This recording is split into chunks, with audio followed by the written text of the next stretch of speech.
Mathrubhumi news, Mathrubhumi की आवाज, मातृभूमि के लिए। સુરત શહેરમાં ત્રીજા દિવસે પણ અસામાજિક તત્વો સામે કાર્યવાહી યથાવત રહી છે। પોલીસ દ્વારા તેમની ગેરકાયદેસર મિલકતોની તપાસ કરીને તેમનું ડિમોલેશન કરવામાં આવી રહ્યું છે। સવારે લિંબાયત વિસ્તારમાં પોલીસની ટીમ કોર્પોરેશન વિભાગના અધિકારીઓ સાથે પહોંચીને ડિમોલેશનની કામગીરી ચુસ્ત પોલીસ બંદોબસ્ત વચ્ચે શરૂ કરવામાં આવી હતી।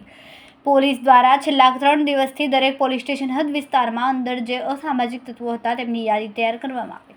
ત્યારબાદ કોર્પોરેશનના અધિકારીઓ સાથે સંકલન કરીને જે પણ અસામાજિક તત્વોની ગેરકાયદેસરની મિલકતો નજરે પડે ત્યાં બુલડોઝર ફેરવવાનું શરૂ કરી દેવાયું છે। સુરતના લિંબાયત વિસ્તારમાં માથાભારે શખ્સ તરીકે ઓળખ ધરાવતા વસીમ પાર્સલની ત્યાં કાર્યવાહી શરૂ કરવામાં આવી। વસીમ અનેક ગેરકાયદેસર પ્રવૃત્તિમાં સંડોવાયેલો છે। એસએમસીના ખુલ્લા પ્લોટ પર ગેરકાયદેસર વર્ષોથી દબાણ કરી દીધું હતું અને સ્ટ્રક્ચર ઊભો કરી દીધું હતું। તેને દૂર કરવા માટેની આજે કાર્યવાહી શરૂ કરવામાં આવી રહી છે।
જી સાહેબ, આજરોજ સુરત શહેરના લિંબાયત વિસ્તારમાં વસીમ પાર્સલ જે ઘણો નોટોરિયસ વ્યક્તિ છે એના વિરુદ્ધ અનેકવિધ ગુનાઓ છે।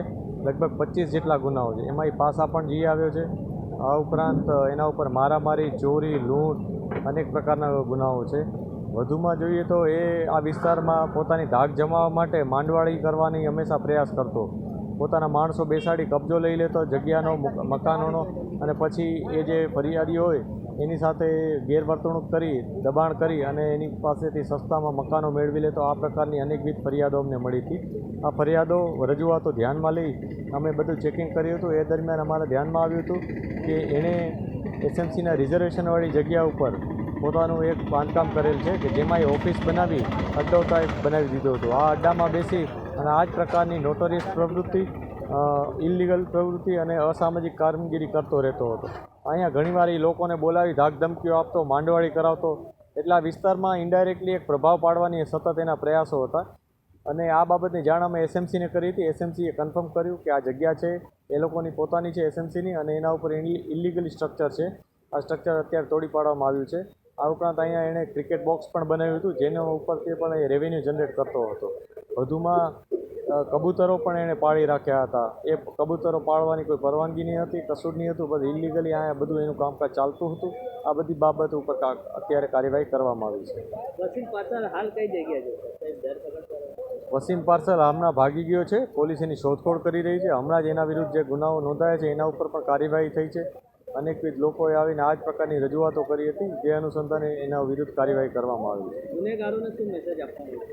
સ્પષ્ટ મેસેજ છે, જે ગુનેગારો ગુનો કરે છે, લોકોને રંજાડે છે, હેરાનગતિ કરે છે, એના વિરુદ્ધ કડકમાં કડક કાર્યવાહી કરવામાં આવશે। ખૂબ જ ટૂંકા સમયમાં માતૃભૂમિ ન્યૂઝ ઓટીટી પ્લેટફોર્મ અને મેગા સિટીમાં કેબલ નેટવર્ક સાથે જોડાઈ જશે। તો જોતા રહો માતૃભૂમિ ન્યૂઝ।